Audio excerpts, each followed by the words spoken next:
లేదు క్లౌడ్ వేసాను ఇంటికాడ మర్చిపోయినాను ఆయన చెప్పేది ఏందో చెప్పవా నాకు అట్లా చూశాను ఇంటికాడ మర్చిపోయినా. హలో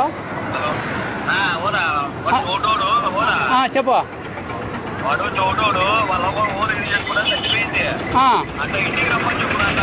చెప్తాలే నేను చెప్తాలే నాకు అర్థమైంది చెప్తాలే. సరే మీ అవ్వ ఓలిగలు చేసుకుంటా చచ్చిపోయిందంట.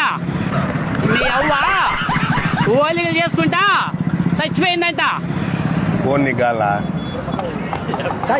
ఓలిగలు చేసుకుంటా మీ అవ్వ చచ్చిపోయిందంట. కవర్ నాది కాదు అది. నేను ఇంకేడమొత్తుకుంటా. మీ అవ్వ చచ్చిపోయిందంట. ఇట్లా ఓలిగలు చేసుకుంటా చచ్చిపోయిందట. అవ్వ చచ్చిపోయిందంట. ఇట్లా ఓలిగలు చేసుకుంటా చచ్చిపోయిందట. సినిమా పోయి వచ్చినావా ఇప్పుడు నువ్వు? పెట్టు ఏందన్నా? పెట్టు